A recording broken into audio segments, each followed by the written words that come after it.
Hello students, today we are going to see our next lesson of history, ancient India cultural. Ancient India म्हणजे प्राचीन काळातला भारत आणि cultural about culture. तेव्हाचं culture कसं होतं त्याविषयी आपण या लेसनमध्ये पाहणार आहोत. याच्यामध्ये कोणते टॉपिक बघणार आहेत तर language and literature, life of the people, science, centre of education, art and architecture. So let's start. First topic is language and literature. There was an uninterrupted literature tradition in ancient India. Uninterrupted म्हणजेच जी cut झालेली नाही अशी continuous, त्याला uninterrupted असं म्हणतात. आणि अशी literary tradition, लिटरेचरच्या related. Literature म्हणजे काय, त्याला मराठीत साहित्य असं नाव आहे, पण याला आपण लिटरेचरला कसं एक्सप्लेन करू शकतो तर लिटरेचर म्हणजे बुक्स, मग त्याच्यामध्ये अबाउट पोएम्स असतात. पोएटिक लिटरेचर हा एक प्रकार असतो आणि नॉन पोएटिक हा एक प्रकार असतो. नॉन पोएटिक म्हणजे ज्याला गद्य आणि पद्य असं मराठीत म्हटलं जातं. म्हणजे जे पोएम्स असतात किंवा जे ह्याला चाल लावू शकतो, जे सिंग करता येतं, गाता येतं, ते पोएटिक असतं.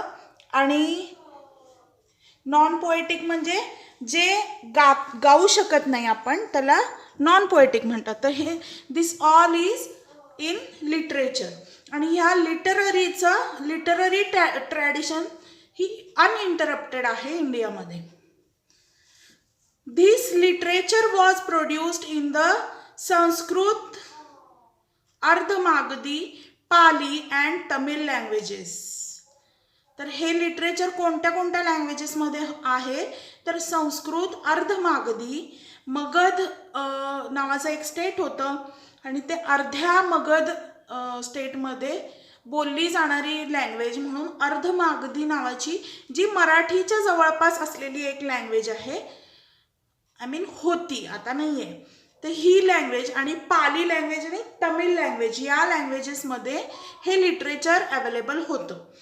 It included religious literature, treatises on grammar, epics, plays, stories, etc.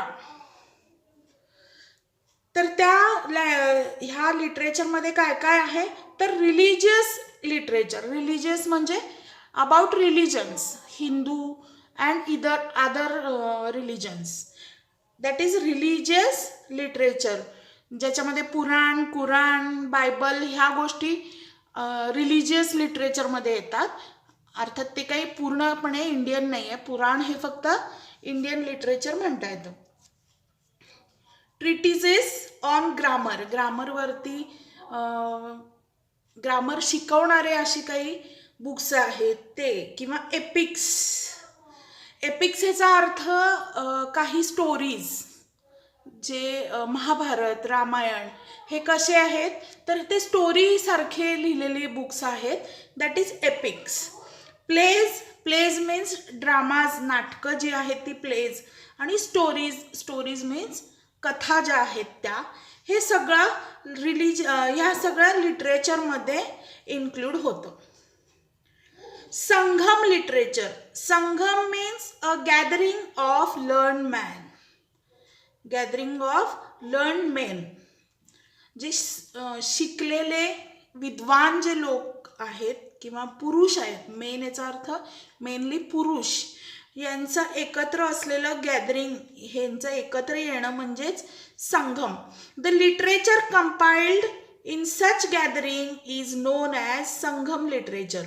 It is the most ancient literature in Tamil. Tamil लँग्वेजमध्ये हे संगम लिटरेचर आहे. सिलप्प अधिकारम अँड मणिमेखलाई अँड शिल्प अधिकारम हे काय तर are two of its well known epics. हे संगम लिटरेचर्स मधले 2 वेल नोन एपिक्स आहेत. From Sangam literature, we learn about the political and social life in South India during the period. या संगम literature मधनं आपण काय लर्न करू शकतो तर we can learn about political and social life in South India during the period. त्या काळातलं political and social life आपण लर्न करू शकतो. पुढचं आहे religious literature. The next is religious literature. The important texts include Agama Grantha, Tipitaka and Bhagavad Gita. हे religious लिटरेचरचे हे काही एक्झाम्पल्स आहेत. कोणते कोणते तर आगमग्रंथ, टिपिटाका आणि Bhagavad Gita. Bhagavad Gita is related with Hindu religion. Now see, the Jain Agama Grantha are written in Prakrit language of Ardhamagadi, Shurseni and Maharashtri. हे जैन आगम ग्रंथ हे लिटरेचर कशाशी रिलेटेड आहे तर जैन रिलिजनशी रिलेटेड आहे आणि ते कुठल्या लँग्वेजमध्ये लिहिलेलं आहे तर अर्धमागधी, शूरसेनी अँड महाराष्ट्री. प्राकृत लँग्वेज म्हणजे त्या काळातली लँग्वेज, त्या काळातल्या ह्या लँग्वेजेसमध्ये लिहिलेलं हे लिटरेचर आहे. The Agam granthas are collection of the teaching of Vardhaman Mahavira. The Agam grantha are a collection of a teaching of Vardhaman Mahavira. Vardhaman महावीरांची जी काही टीचिंग होती त्याचं कलेक्शन केलेलं होतं. ह्याला म्हणायचं आगम ग्रंथ नावाचं एक literature. Literary work like Mahapuranas, biography, stories etcetera are available in the Apabhramsha language. Apabhramsha ही पण एक त्या काळातली लँग्वेज आहे आणि ह्या अपभ्रंश या लँग्वेजेसमध्ये काय काय अवेलेबल आहे लिटररी वर्क. लिटररी वर्क याचा अर्थ पुस्तक, ग्रंथ, पुराण यालाच लिटररी वर्क असं म्हटलं जातं. तर त्याच्यामध्ये महापुराण अवेलेबल आहेत. Biographies and stories also available in the Apabhramsha language.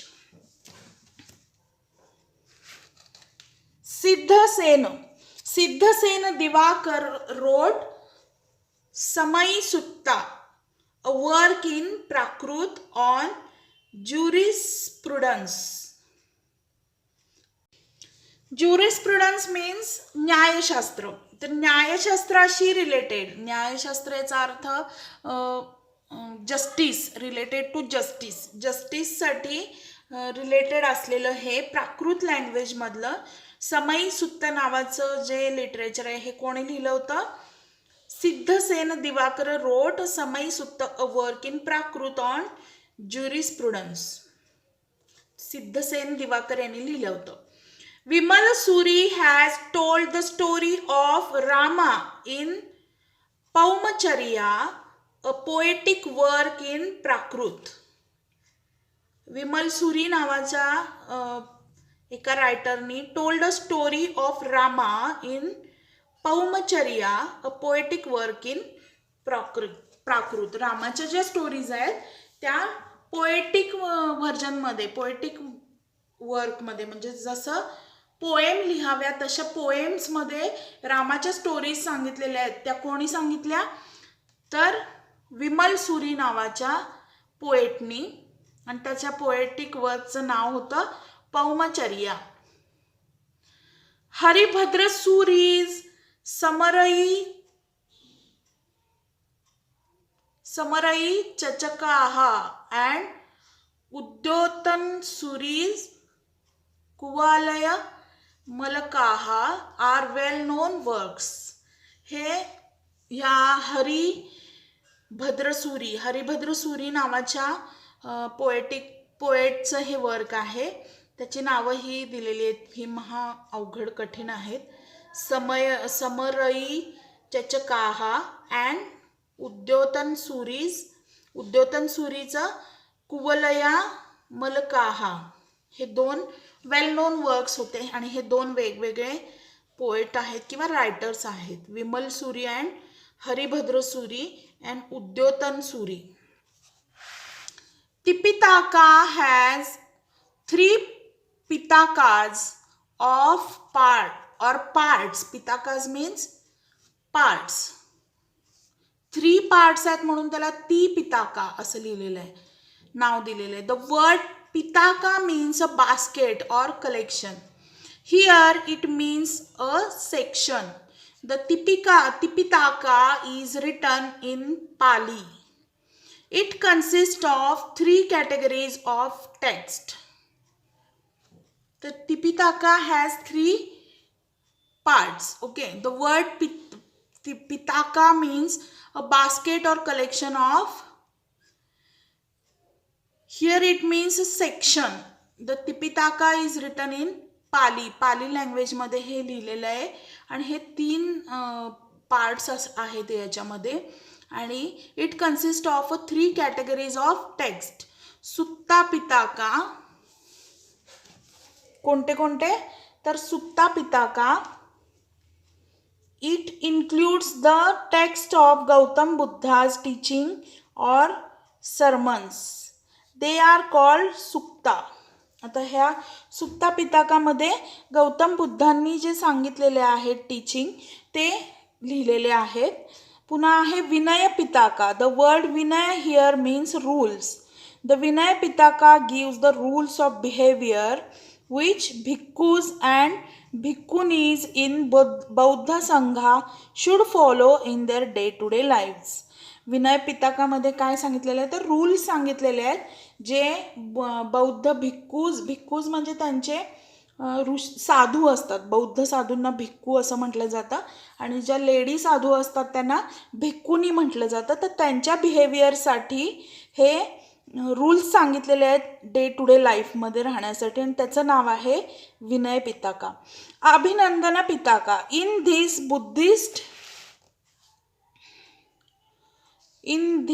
Buddhist doctrine has been explained.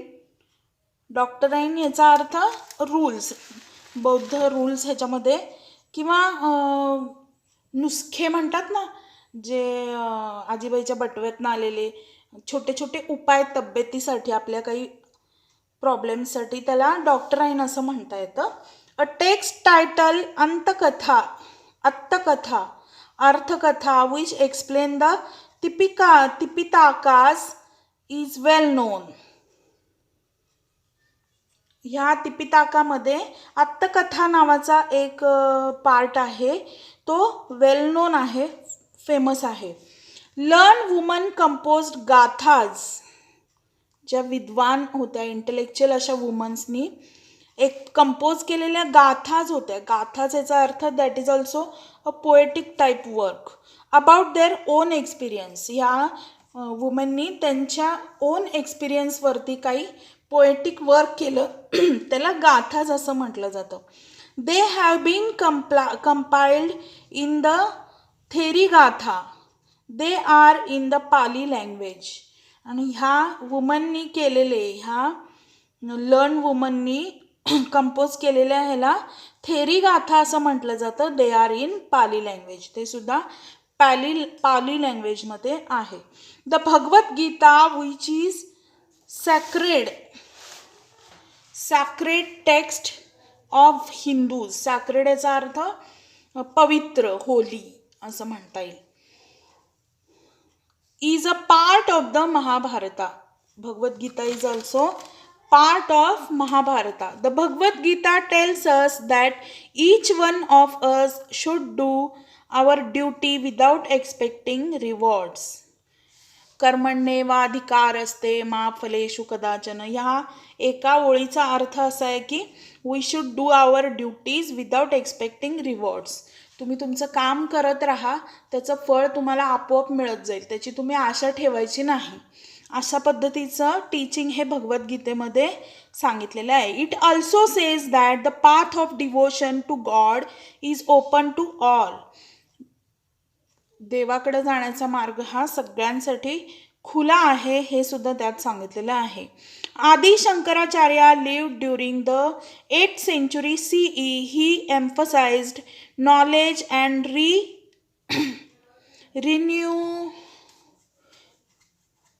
renunciation. He wrote commentaries explaining the Upanishads, Brahma Sutras and Bhagavad Gita. He emphasized knowledge and renunciation. Knowledge म्हणजे त्या भगवद्गीतेमधून जे काही knowledge मिळालेलं आहे, जे काही आपल्याला घेण्यासारखं आहे, रिनन्सिएशन म्हणजे ज्ञान आहे, त्याबद्दल शंकराचार्यांनी लिहिलेलं आहे. आणि ही lived during the 8th century CE. 8th century CE पर्यंत ते जिवंत होते. And he wrote commentaries explaining the Upanishads, Brahma Sutras and the Bhagavad Gitas. या 3 ग्रंथांवरती त्यांनी लिहिलेलं आहे. कमेंटरीज म्हणजे त्याच्यावर त्यांनी भाष्य केलेलं आहे, त्याच्यामध्ये काय आहे त्याच्याशी निगडीत ह्या बुक्समध्ये लिहिलेलं आहे.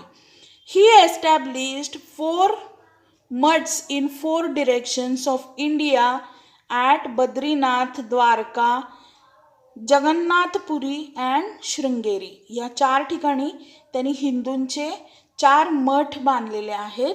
कोणत्या कोणत्या ठिकाणी तर Badrinath, Dwarka, Jagannathpuri and Sringeri. Here is the picture of Adi Shankaracharya. Kautilya wrote the अर्थशास्त्र in which he discusses at length what constitutes on excellent administrative system. Kautilya जो होता, ज्याला चाणक्य असं पण म्हटलं जातं, तर कौटिल्यनी अर्थशास्त्रावर पुस्तक लिहिलेलं आहे, ज्याच्यामध्ये त्यांनी डिटेलमध्ये अर्थशास्त्रावरती भाष्य केलेलं आहे, किंवा ही डिस्कस्ड एक्सलंट ॲडमिनिस्ट्रेटिव्ह सिस्टीममध्ये काय काय असायला पाहिजे हे त्याच्यामध्ये त्यांनी सांगितलेलं आहे. कोणी तर कौटिल्याने. ओके, आपण आता इथे स्टॉप करूया. We will stop here and we will see the next topics in next video.